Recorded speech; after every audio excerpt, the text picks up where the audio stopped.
Shalom, Israel. It is I, Officer Kagawara of the ISUPK, under Commander General Yohana, back to you again with some more battlefield reports. This report comes to us out of Frisco, Texas, in regards to two students getting into an altercation which leaves one unalived. The Frisco Memorial High School community gathered tonight in grief after the stabbing death of a teenager at a track meet. Another teenager, a student at Frisco Centennial, is now charged with the murder. 17-year-old Austin Metcalf's twin brother was at the track with him. His family says he died in his brother's arms. He was going to turn out to be a great individual and impact this world with positivity.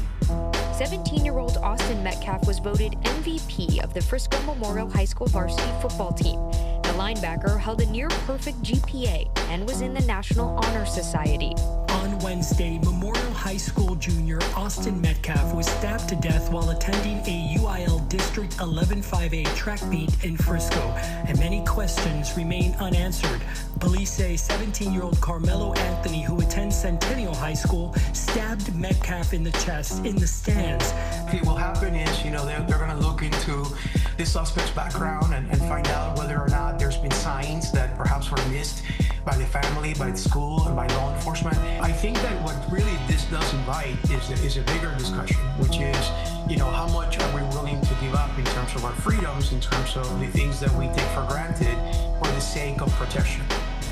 Before we get to the truth of the whole matter, news outlets already paint the picture of one being the criminal and the other being an all-star citizen.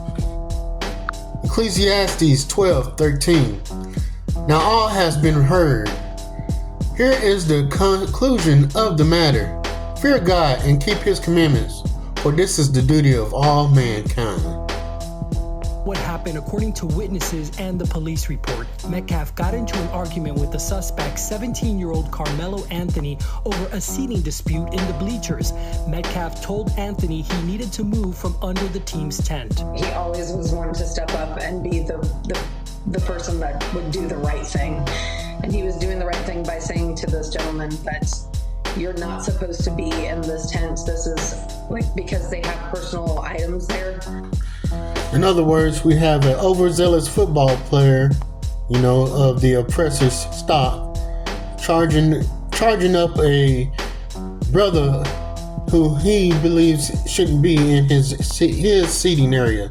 Anthony opened his bag and reached inside and said to Metcalf, "Touch me and see what happens." Metcalf reportedly grabbed Anthony and told him to move.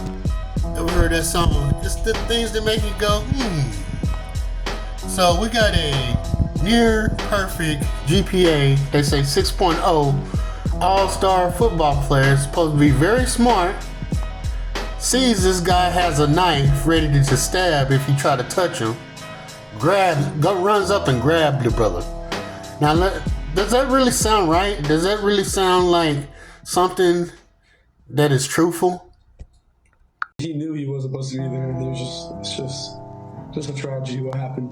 That's when Anthony pulled out a black knife and stabbed Metcalf in the chest once before running away. When Anthony was taken into custody by a Frisco police officer, Anthony reportedly confessed to the crime, saying, "He put his hands on me. I told him not to," adding that, "I was protecting myself," and then asked the police officer, "Is he going to be okay?" Metcalf died in his brother's arms. Now it appears here that our brother was just trying to defend himself. Here he's over here in areas that's outside of his league, probably trying to holler at some oppressor girls, at a 5A school out here in the suburbs, and then you have the oppressor's grunt coming over here, football player. Sees that our brother's out of bounds, goes over there and tries to charge him up, and him being the bigger dude thinks he has the bigger hand, but our brother is probably just trying to protect himself. But besides the fact who's right or wrong in this case, it is the ISUPK stance to tell our people, blacks, Hispanics, and Native Americans alike, that we need to be separate from these people.